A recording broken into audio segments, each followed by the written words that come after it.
Global star Ram Charan NTR కాంబినేషన్లో తెరకెక్కిన చిత్రాన్ని మూవీ లవర్స్ ఎప్పటికీ మర్చిపోలేరు. ఇండియన్ ఫిల్మ్ ఇండస్ట్రీ హిస్టరీలో సువర్ణ అక్షరాలతో లిఖించదగ్గ చరిత్ర సృష్టించిన సినిమా అది. మన టాలీవుడ్కి మాత్రమే కాదు, ఇండియన్ సినిమాకు మొట్టమొదటి ఆస్కార్ని తెచ్చిపెట్టిన సినిమా అది.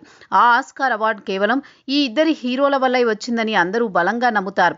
ఎందుకంటే నాటు నాటు పాటలో వీళ్ళిద్దరి డ్యాన్స్ని చూసి ప్రపంచంలోని మూవీ లవర్స్ మొత్తం ఊగిపోయారు కాబట్టి. వీళ్ల తరపున చంద్రబోస్, కీరవాణి ఆస్కార్ని అందుకున్నారు. అలాంటి కాంబినేషన్లో మరో సినిమా వస్తే ఎలా ఉంటుంది? ఈసారి మన ఇండియన్ సినిమా స్టాండర్డ్స్ ని మరో లెవెల్కి తీసుకువెళుతుంది అనే కదా అనుకుంటాం.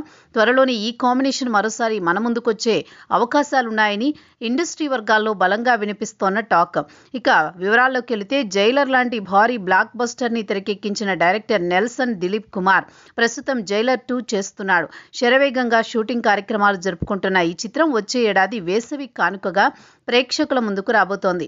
ఈ సినిమా తర్వాత ఆయన సూపర్ స్టార్ రజనీ, కమల్ హాసన్ కాంబినేషన్లో ఒక మల్టీ స్టారర్ చిత్రానికి దర్శకత్వం వహించబోతున్నారు. ఆ సినిమాతో పాటు Ram Charan NTR crazy multi starrer మూవీని కూడా రీసెంట్ గానే ఓకే అయినట్టు తెలుస్తోంది. ఇటీవలే హైదరాబాద్కి వచ్చిన నెల్సన్ దిలీప్ కుమార్ ఈ ఇద్దరి హీరోలకు ఒక మంచి యాక్షన్ ఎంటర్టైనర్ జానర్ కథని వినిపించాడట. ఇద్దరికి ఆ కథ చాలా బాగా నచ్చిందని టాక్. చిత్రంలో లాగా ఇందులో కూడా హీరోలు ఇద్దరు పాజిటివ్ క్యారెక్టర్స్, కానీ ఇద్దరి మధ్య నువ్వా నేనా అనే రేంజ్ పోటీ ఉంటుందట. RRR చిత్రం మాదిరిగా స్నేహపూర్వక వాతావరణం ఇద్దరి హీరోల మధ్య ఉండదట. ఇలా ఉంటేనే కదా అసలు మధ్య. ఇద్దరు స్టార్ హీరోల సినిమాలంటే ఇలాగే ఉండాలి. అప్పుడే ఆడియన్స్ కూడా చూసేందుకు ఆసక్తి కలుగుతుంది. గతంలో కృష్ణ, శోభన్ బాబు సినిమాలు కూడా అలాగే ఉండేవి.